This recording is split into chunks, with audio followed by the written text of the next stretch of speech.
Vine-verify pa ng gobyerno ang ulat na Pinoy ang 2 sa 3 nasawi sa pag-atake ng grupong Houthi sa barkong Eternity Sea sa Red Sea at kung hawak na nga ng grupo ang iba pang sakay nito. Nasagip naman ang 8 iba pang Pilipinong sakay ng barko. At nakatutok si JP Soriano. Kita sa bidyong inilabas ng grupong Houthi kung paano umano nila pinalubog ang bulk carrier na Eternity Sea sa Red Sea. Sa video namang inilabas ng isang maritime security firm, kita ang pag-rescue sa mga sakay ng barko. Mula sa dagat ay umakyat sila sa lubid na hagdan ng isa pang barko at hinila ng mga tripulante nito. Mahigit 24 oras sila sa tubig ayon sa mga nag-rescue. Umakyat na sa 8 Pilipino ang nailigtas ayon sa Department of Migrant Workers.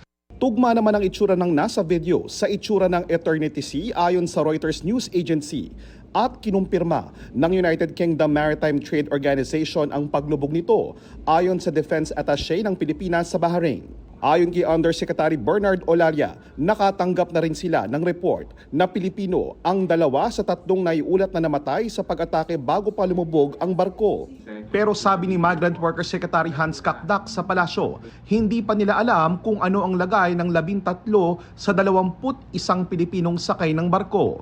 Ang inaalam ngayon ng DMW kasama ang Department of Foreign Affairs ay kung totoo ang impormasyong galing umano mismo sa Houthi na hawak nila ang mga tripulanting sakay ng Eternity Sea na inatake nila. Yet to confirm for ourselves whether indeed the Houthis have the rest of the crew. This is something that is yet subject to confirmation, and we're working closely with the SecTes, Lazaro, and the DFA along these lines. Nakausap na ng DMW ang kaanak ng mga Filipino seafarers na sakay ng Eternity Sea kasama ang manning agency at ship owners. Suspendido na aniya ang licensed manning agency sa Pilipinas ng Eternity Sea, pati na rin ang principal o yung may-ari ng barko bilang bahagi raw ng pagpapataw ng paunang regulatory measure at investigasyon na ginagawa. Base sa mga nauna ng department order ng DMW, pinaiiwas na ang mga barkong magsasakay ng mga Pilipinong tripulante sa pagdaan sa Red Sea at Gulf of Aden. Pero ang lumalabas daw sa inisyal na impormasyong nakuha ng DMW, naglabas-masok ito sa mismong mga bahagi ng dagat na itinuturing ng delikado. 2 beses nag-traverse sa Red Sea.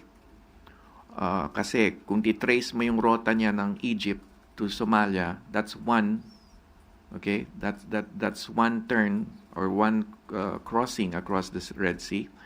And then bumalik ng Jeddah, so a second one. So at least 2 counts of violations of our rules and regulations. Hiningan namin ng pahayag ang manning agency ng Eternity Sea sa kanilang opisina sa Pilipinas, pero ipauubaya raw muna nila ang anumang sagot at impormasyon sa DMW. Para sa GMA Integrated News, JP Soriano, nakatutok 24 oras.